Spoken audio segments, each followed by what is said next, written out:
How do you define power? The word power has a variety of meanings. Sometimes it's about people, the powerful, the powerless, and other times it's about rules, institutions, or systems. Sometimes power is based on how we feel about our ability to create change. Power can be found in intimate experiences with our families or friends, and it can also be found in public spaces like our communities.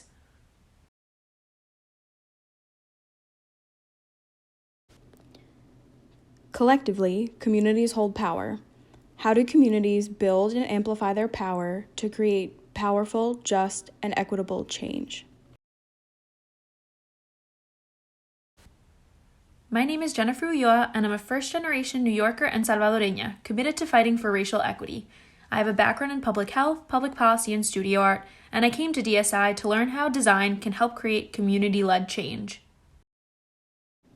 And I'm Catherine Mazzocchi, a New Yorker and Italian-American committed to crafting experiences and opportunities where community voice and power are centered in decision-making processes.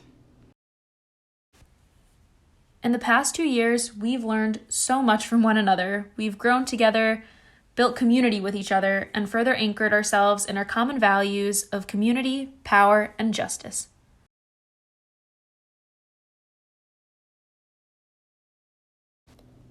As two designers, researchers, and strategists,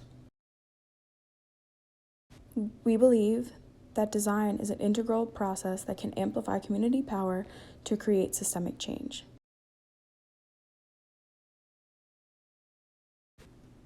Together, we've been working towards better understanding how do communities use their collective power to advocate for policies that clean the air that their children breathe, ensure safe and healthy homes, and improve the overall well-being of their community.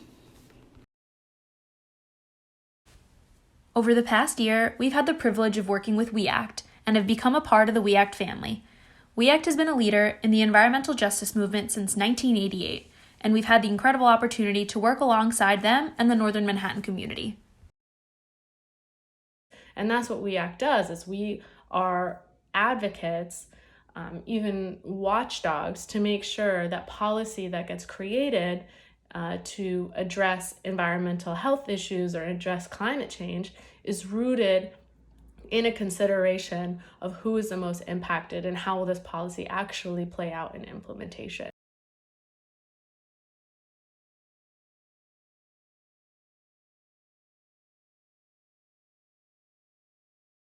The environmental justice movement grew in response to low-income communities of color experiencing environmental racism, which was shaped by our nation's history of racist policies and cultural norms. Redlining's impacts can still be seen today in the form of poor housing conditions from ongoing disinvestment and disproportionately high levels of asthma, cardiovascular disease, and certain cancers in Black and Latinx communities. Back in the day when I was growing up, Harlem was I would describe it as, the property was worthless, but, the people were also considered worthless. That was pretty evident, given the, surroundings and how, dilapidated it was. And unfortunately, I think the only thing that's changed is that the property values have are now valuable, but the people are still not considered valuable. Environmental justice is something that many communities deal with as an issue. It's based and rooted in the idea that environmental racism has led to disproportionate health disparities in different communities across the United States and around the world. As climate change worsens and becomes a bigger crisis, what we're seeing is that all of these different environmental hazards that exist in communities are being compounded and being made worse by issues such as extreme heat, or hurricanes, or fires, or sea level rise.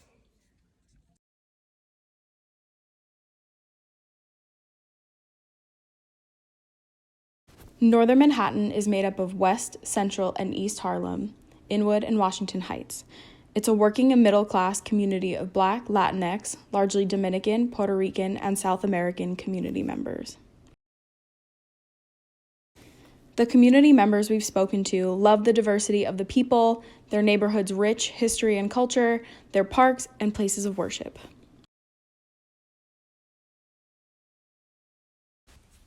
We have been working with WEACT on a policy campaign to address extreme heat, health, and energy. And together, we're building Black, Latinx, and Spanish-speaking Northern Manhattan community power to ensure that people most impacted by extreme heat and energy insecurity's increasingly harmful effects on community well-being can develop critical policy. Our team includes WEACT and our strategy committee, made up of subject matter experts like community members, members from the Department of Health, the New York City Housing Authority, and the Office of Emergency Management, to name a few.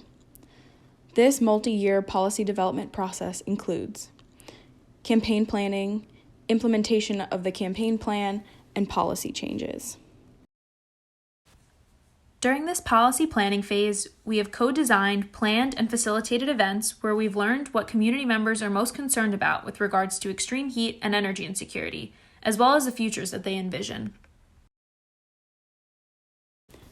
From community members, we heard that energy insecurity looks like not being able to afford utility bills, so people are forced to make trade-offs between turning on the air conditioning or turning on their oxygen machine. And people are living in homes with poor insulation, which retain heat, causing living spaces to remain dangerously hot for days after a heat wave. We also heard what the future can hold. Community members said that energy security would mean having their homes stay at a safe temperature during extremely hot days, and living in a community where the most vulnerable folks, like children and the elderly, are safe and healthy. As we learned about these tangible challenges, we also heard that community members believe in their collective power and in their ability to create systems change rather than the Band-Aid fixes that they have historically seen. This led us to document how building community power can lead to equitable policy changes. With WEACT, we have co-designed Power is Local. Power is Local is a framework for equitable policy development. We have put forth practices, metrics, and resources to move community-based organizations towards greater community ownership.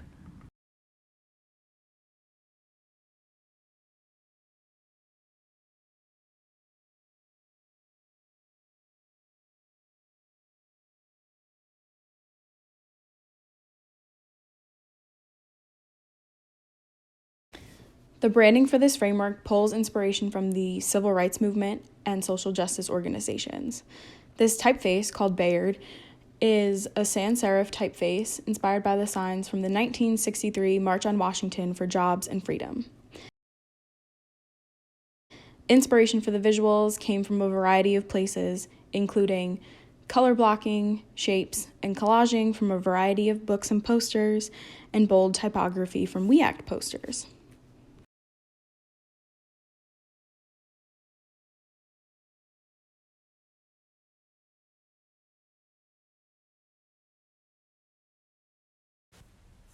In the short term, this framework will be used to inform the next phases of WEACT's Heat, Health, and Equity initiative. We hope that other community-based organizations focusing on racial equity and policy development feel free to iterate and adopt any of these strategies, metrics, or resources that they might find useful. Central to this framework is the Movement Strategy Center's spectrum of community engagement to community ownership, which, with the exception of marginalization, includes steps that are essential for building capacity for community collaboration and governance. In this context, we use the term community ownership to describe the opportunity for community members most vulnerable to climate change, health disparities, and energy insecurity to lead the design processes that are the key to developing the equitable solutions and anti-racist policies that are needed. Community ownership to me is about democratic control over over the public good. So that would be over like public infrastructure like utilities like power supply, sewage, water, but also local food production, healthcare, housing, education. Power to me in this initiative means having community backing that stems from open communication and involvement with those already affected and those who potentially will be impacted. Our ultimate goal with the Powers Local Framework is to advance along the spectrum towards greater community ownership. This framework aims to harness and amplify community members' political power and focuses on increasing Black, Latinx, and Spanish-speaking ownership of how policy is created and what policies are created. Embedded in the Powers Local Framework is a process map for how to make community ownership actionable. The start of this policy planning process begins with community identified and prioritized needs and moves towards building a shared vision and value set for all stakeholders involved. In the purple reinforcing loop, capacity building and assessing community power and assets also inform each other. In the orange loop, we're looking at how the creation of shared objectives and policy drafting inform each other. We believe that is an iterative feedback process.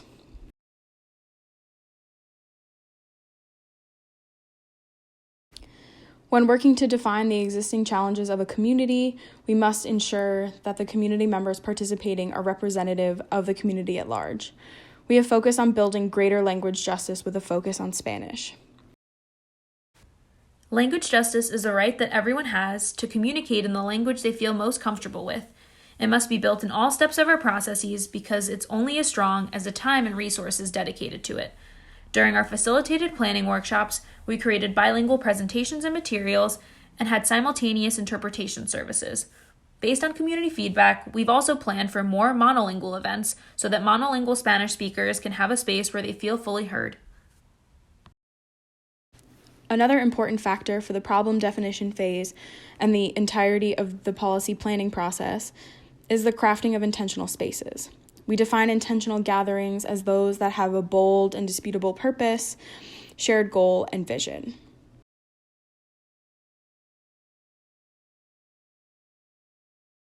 Capacity building is also critical to deepening relationships needed to strengthen social movements. To do this, we work to understand the capacity and desired level of engagement from community members. In order for community members to collaboratively lead in new ways, we've worked to iterate on existing mini trainings that teach technical skills like community organizing and hope to include facilitation and research training in the future.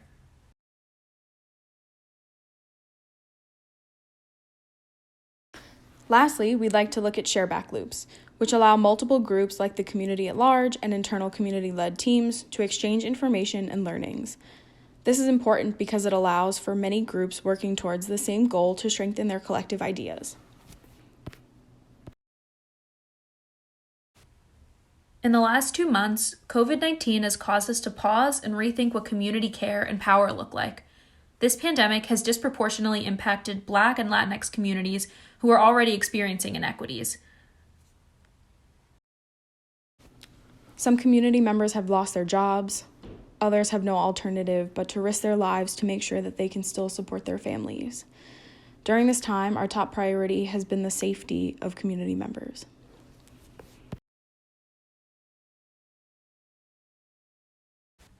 This pandemic shows us how dependent our future is on the way that we care for one another.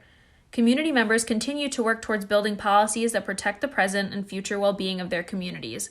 Although we now meet through screens and over phone calls, we continue to find ways to stay connected and build power.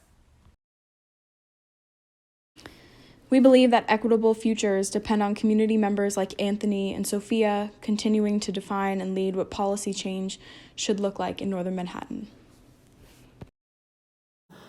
So I would hope it becomes a community where human rights and people are valued and it takes precedence over property values. Future vision for the Northern Manhattan community is a community that is well informed and prepared or knows how to get prepared with the right tools to cope with extreme weather events without having to make financial sacrifices that are detrimental to themselves or to their families. A community that has significantly lower heat-related illnesses and deaths in the summer, and one that does not have to worry about freezing in their homes during the winter. And so I'm so happy and honored to be a part of this initiative.